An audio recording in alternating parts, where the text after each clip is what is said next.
c'est fort. Vous savez, c'est comme le père qui dit à ses enfants, père super gentil, adorable, mais un peu nerveux. Un peu stressé comme ça. Ah, mais très gentil. Et dit, je suis désolé, moi je suis comme ça, c'est ma nature. Un soir, il y a son fils qui rentre à la maison avec le bulletin de notes. C'est ce qu'il y avait sur le bulletin de notes? Le cycle des Jeux Olympiques. Qu'est-ce que je veux dire? 0, 0, 0, 0, 0. Le père dit, c'est quoi ça? Le fils il dit, ah, qu'est-ce que tu veux, c'est ma nature, je suis paresseux. C'est ma nature. Le père, il m'a parlé. 3 jours avant, il a dit, ah, moi, faut pas me stresser, si on me stresse, merde, c'est comme ça, c'est ma nature. Ben, peut-être tu travailles sur toi. Tu changes. C'est toi ma référence. Toi, tu considères qu'il n'y a pas de raison de faire un travail sur toi, pourquoi moi je devrais le faire?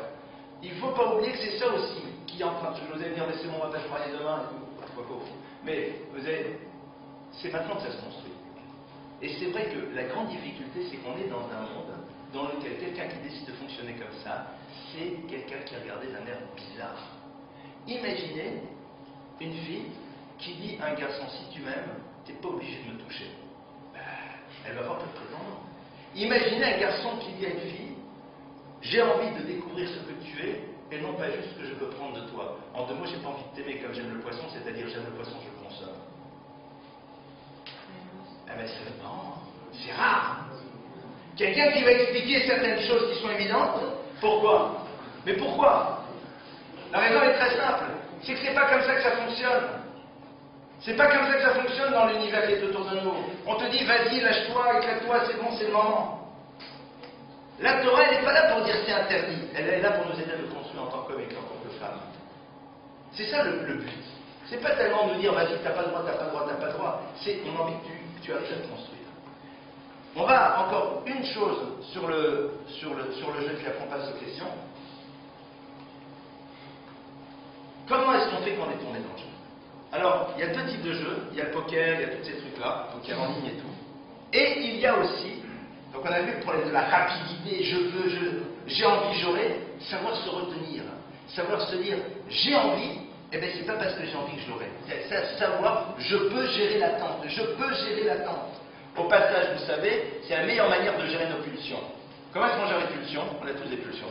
Et à 18-20 ans, les hormones elles bouillonnent dans tous les sens. D'accord? Comment est-ce qu'on fait? On dit pas non, on dit dans 1 heure. Ça veut dire qu'à un moment, je réalise que je suis capable de dire pas tout de suite. J'ai envie, les copains me disent, on va faire un truc, moi je veux dire, d'accord, dans 1 demi-heure. Ou j'ai très envie d'une chose, et je me dis pas maintenant. Même un truc tout bête, je me morceau de choses là maintenant, dans 10 minutes. Faire l'expérience qu'on est les maîtres de nous-mêmes. C'est moi qui dirige mon histoire, c'est ça qui dirige ça, et pas ça qui dirige ça. C'est énorme. Qui est le patron de qui? Et ça, c'est vrai qu'en fonctionnant comme ça, on vous regarde d'une manière bizarre. Pourquoi? Parce que vous avez choisi une solution qui vous construit. Comment est-ce qu'on fait quand on est tombé dans le problème du jeu? Alors, il y a le jeu du poker et tout le reste, mais il y a aussi, de manière très intéressante, tous les jeux vidéo et tout.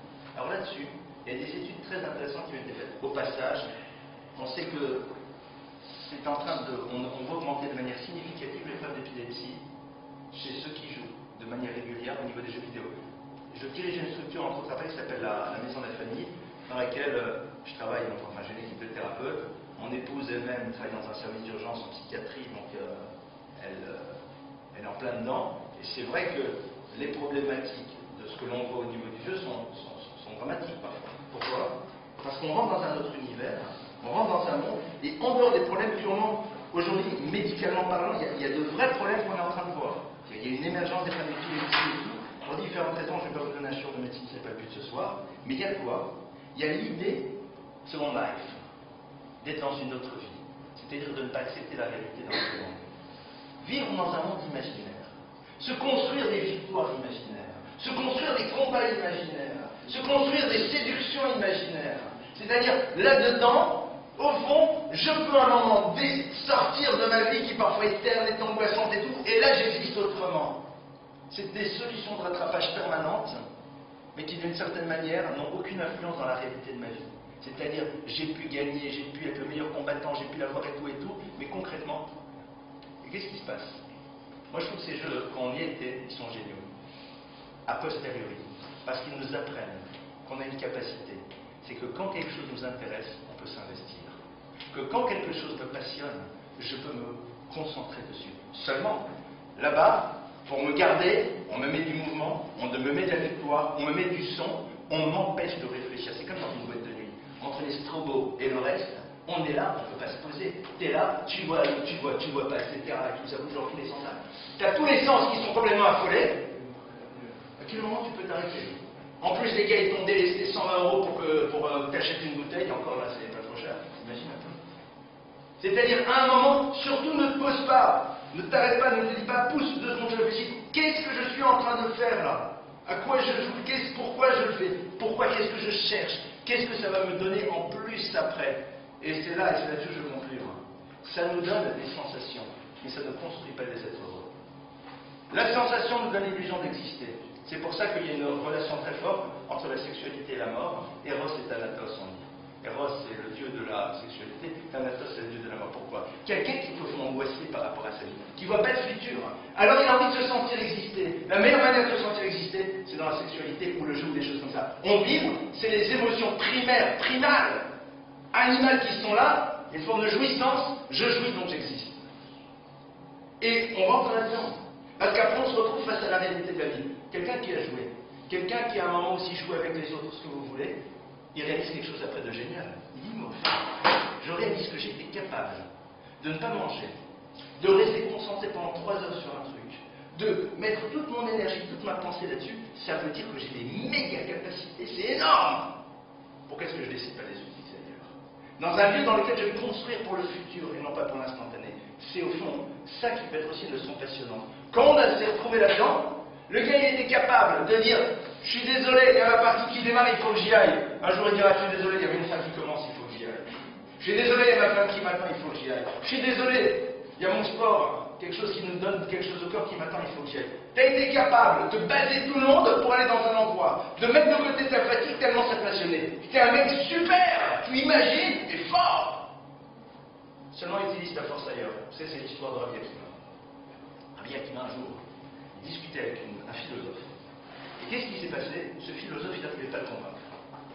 Un jour, la femme du philosophe, qui était fort belle, eh bien, elle a vu que son mari il était un peu down, comme ça, elle a dit, qu'est-ce qui se passe? Il dit, Rabbi Akiva, j'arrive pas à le convaincre.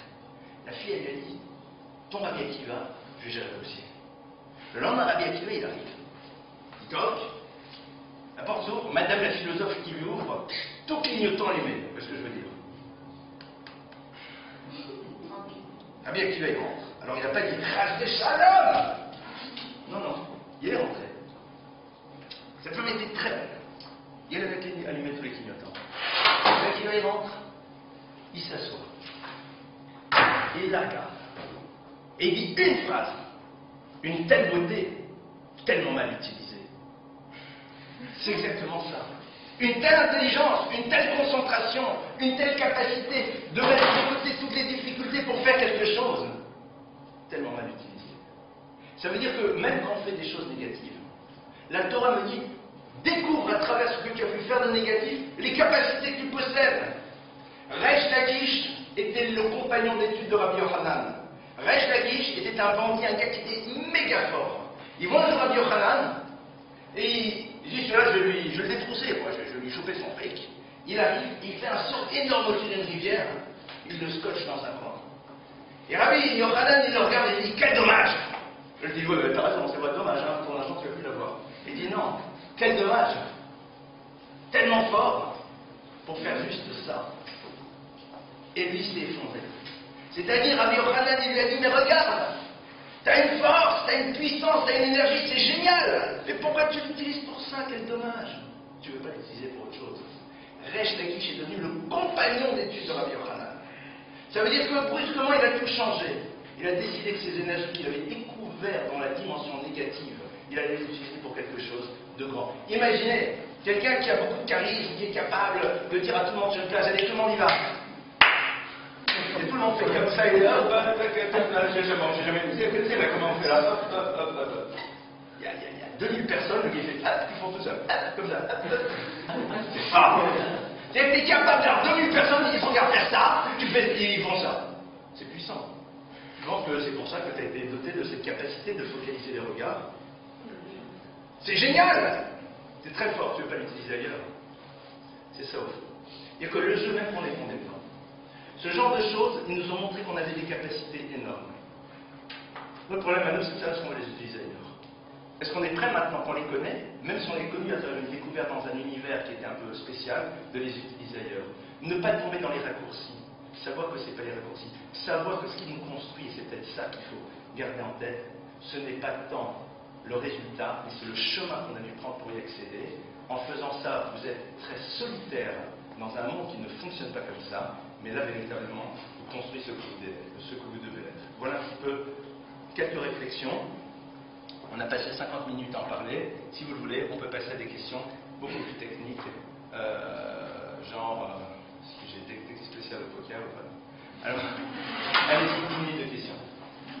10 minutes de questions, vas-y. Moi, j'ai bien compris le phénomène de la gestion que vous avez décrit. Je m'attendais juste à quel moment il y a une limite. Déjà, par exemple, je comprends que ce n'est pas de fumer parce qu'on fait mal. Je comprends que ce n'est pas de jouer au jeu parce qu'on perd de l'argent. Mais pourquoi, par exemple, les jeux vidéo, en fait, c'est mal? Les jeux vidéo, c'est qu'au fond, c'est comme tous ces problèmes de la limite. Et le problème de la limite, c'est qu'une fois qu'on est rentré dedans, il faut toujours se poser la question, qu'est-ce que je vais chercher? La force d'un humain, c'est de se dire, mais qu'est-ce que je fais ici? Pourquoi j'y suis? Qu'est-ce que je cherche? Et souvent, on n'a pas de réponse à pourquoi j'y suis. Soit parce que je m'ennuie et j'ai besoin de remplir mon ennui et on ne m'a pas proposé de m'occuper de mon ennui autrement. Soit je cherche à quitter un petit peu un univers qui me fait peur, qui est difficile, et m'enfuir un petit peu dans un univers de rêve. Et c'est intéressant, parce qu'une fois que je le découvre, je vais me dire, est-ce que c'est vraiment la bonne solution? Tu sais, les personnes qui fument du shit ou d'autres choses, c'est quoi? Il y a énormément il y a plein d'avocats, de gens qui en fument. Pourquoi? Parce que le soir, quand ils rentrent, eh bien, ils ont besoin de s'évader de quelque chose. Imaginez qu'un enfant demande à son père de lui filer quelques euros pour s'acheter une barrette de ce que vous voulez. D'accord? Le père dit au fils, pourquoi? Le fils lui dit, c'est parce que pour acheter un petit il faut autre chose. Le père lui dit, mais t'es fou, c'est pas bon. Le fils lui dit, mais t'es fou, tu vas voir papa. Viens, le soir, tu t'assois avec moi, t'étends. Et tu vas voir, tu vas être zen. Et le père lui dit à ce moment-là une phrase, une seule. Ce qui est bon n'est pas nécessairement bien. C'est tout. C'est bon, mais est-ce que c'est bien? Et c'est là où, en effet, se pose la question. Oui, bien sûr, c'est bon. On n'est pas fou si c'est pas bon, on ne dirait pas. Mais qu'est-ce que c'est en train de donner? Et surtout, qu'est-ce que c'est en train de me faire perdre? À quel prix je paye? Et pourquoi je paye ce prix? Oui? Non, ce que je veux dire, c'est par exemple, la vie humaine, c'est bon des fois de vouloir acheter comme vous avez acheté Oui, bien sûr. des photos. Alors, à quel moment il y a une limite? Si la chaîne me permet, la demande me permet d'aller chercher des écoles, etc., tout en sachant qu'on ne se connaît pas, que je fais l'histoire, à quel moment on est permis, on a un régime? J'ai pas envie de parler, j'entends ta question, j'ai peut-être pas envie de parler dans la notion de permission et d'interdiction. C'est-à-dire, quand j'ai sorti mon truc de l'auto, je me dis, ça fait 3 semaines qu'il est dans la poche, j'ai pas eu le temps de regarder si j'ai gagné quoi que ce soit. C'est quoi l'idée? Pardon? Non, ce qui paraît. Qu'est-ce qui se passe? Et à un moment, j'ai vu ça, je me dis, allez, peut-être qu'il y a quelqu'un de ce où il veut que je puisse un jour faire beaucoup de choses, parce que j'ai beaucoup de rêves et beaucoup de projets, peut-être que ça peut passer par là. Donc j'achète. Mais à la limite, ça s'arrête là. La question, elle est de savoir quel temps ça prend, quelle énergie ça prend. Dès le moment où ça préoccupe, dès le moment où on met la tête là-dedans, alors à ce moment-là, ça va pas. Vous savez, c'est comme le foot. On a demandé un jour à un rabbin qu'est-ce qu'il pensait du foot. Le rabbin, il a dit, le foot c'est super, à une condition, c'est que la balle reste au pied et ne rentre pas dans la tête. C'est tout. Savoir garder la juste mesure. Et c'est là où, en effet, chacun d'entre nous, il y a des choses, on n'y touche pas. Parce que, une fois qu'on y a touché, on y a goûté, c'est très difficile de lâcher ce truc. Et il y a d'autres choses, il faut savoir comment on y touche. C'est-à-dire, il y a des choses, la Torah t'a dit, tu ne touches pas. Parce que une fois que tu touches, l'appétit vient en mangeant. Il faut rentrer dans les spirales. Et surtout se dire dans le jeu, mais pourquoi j'y vais, qu'est-ce que je cherche? Qu'est-ce que je cherche? Qu'est-ce que j'ai envie d'y trouver? Qu'est-ce qui me manque par ailleurs? Voilà. Et c'est là où ça peut être intéressant. Et à ce moment-là, on dit, est-ce que j'ai une manière peut-être différente de remplir ce manque plutôt que d'oublier ce manque? Le jeu, c'est ce qui me permet d'oublier. Alors que le travail, c'est ce qui me permet de remplir et de faire en telle sorte que ce qui me manque, je puisse l'avoir, ou alors ce qui me fait mal disparaître. À travers le jeu, je mets juste un écran. Alors que là, je peux faire disparaître les choses. Arrêtons de mettre des écrans et faisons disparaître, ou au contraire, installons des choses. C'est là où, en effet, ça peut être. Pour ça, je dis, le jeu peut m'aider à réfléchir sur ce que je cherche, et donc à partir de là, m'amener vers autre chose. Autre question? Aujourd'hui, est-ce qu'on conseille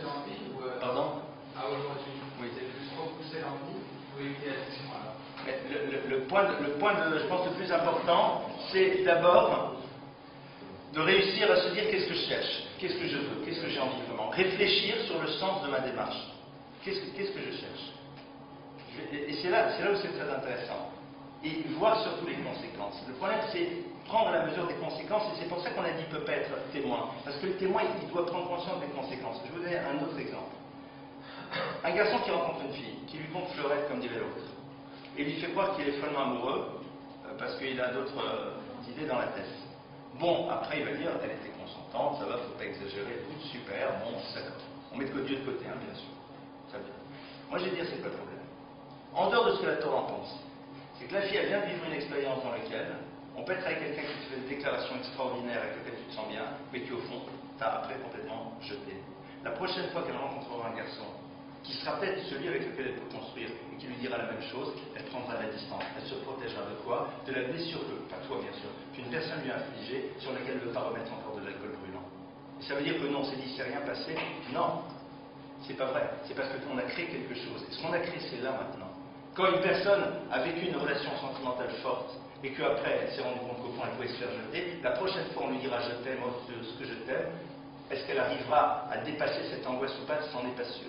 Et c'est là qu'on s'en dit, le témoin, c'est celui qui prend la mesure des choses. Le jeu, c'est la même chose. Bon, ça va, ce n'est pas grave. Mais pourquoi je le fais? Qu'est-ce que je cherche? Et au fond, une fois que ça va me remplir, pourquoi je ne choisirais pas la solution de facilité? C'est tellement plus agréable. On aime tous des solutions de facilité, moi en tête. On aime, c'est tellement plus simple. Et c'est là où, en effet, il faut peut-être travailler en amont et se dire non, ça ne sert à rien d'y entrer. Pourquoi y entrer alors que je sais très bien qu'à un moment ça va me plaire et que si ça me plaît, ben, c'est difficile d'en sortir. Je suis adulte, je prends la distance, je ne pénètre pas l'univers, donc je sais qu'une fois que j'y suis, il peut à un moment véritablement m'absorber. C'est ça être adulte, avoir conscience de ses faiblesses, se rappeler qu'on est un être humain. Et un être humain, c'est un être faillible. C'est quelqu'un, on est des êtres humains faits de chair et de sang. Et tous, moi en tête. À un moment, on sait très bien qu'il y a des choses, l'appétit vient en mangeant. Donc dans ce cas-là, on se dit, ben, comme je sais très bien que la terre, c'est pas bon, je n'y vais pas. C'est ça mes plus belles bagarres. Et c'est ça le plus belle victoire. C'est... Soir 20, il est 10h. Encore une ou deux questions et après on passe au buffet. Celle-là. À quel moment, selon vous, tombe dans l'addiction? C'est-à-dire, l'individu, il va essayer une fois, deux fois, de se dire, puisque si lui-même, il s'en rend pas compte, à quel moment il peut juger et dire, ah, peut-être je tombe dans l'addiction. Ceux qui sont addicts vont toujours dire, mais non, je ne suis pas addict. C'est grand classique, on a travaillé là-dessus avec le professeur Liebenstein, qui est donc un des grands spécialistes en France de l'addiction. Et c'est vrai que le problème, c'est que quand on est addict, c'est trop tard. Et souvent, ce sont les autres qui découvrent qu'on est addict à une chose. C'est vrai. C'est le moment où on se rend compte qu'on est capable de mettre de côté des choses importantes pour se tourner vers l'accessoire. Nous-mêmes, on s'en rend compte. Le problème, il est... Je vais vous donner un exemple très simple et je conclurai là-dessus. La personne se rend compte qu'elle va être addicte. Moi, une fois, j'ai vu une personne. Et cette personne, elle était addicte à un truc, je ne vais pas rentrer dans les détails. Je lui ai dit, voilà, dis-moi. Tu vois, j'ai dans ma poche une pilule. Cette pilule-là, quand tu vas la manger, tu n'auras plus envie. Tu la prends ou pas? Il était honnête. Il m'a dit non. Parce que je n'ai pas envie de ne plus avoir envie. C'est ça le problème. Mais je vais vous dire pourquoi. Parce que le grand problème, c'est que comme on n'imagine pas qu'il puisse y avoir quelque chose d'autre à côté, alors on préfère rester là où on est.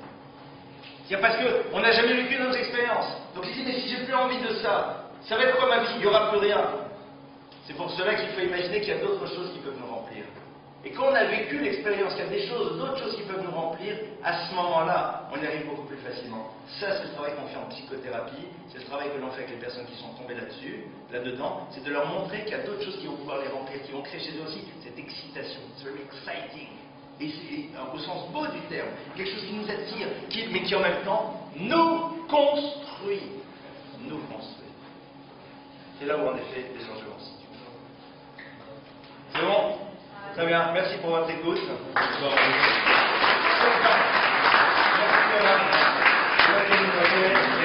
au comité et à tout le monde de ce moment sympathique. Le buffet est ouvert. Il n'y aura pas assez de sushi pour tout le monde.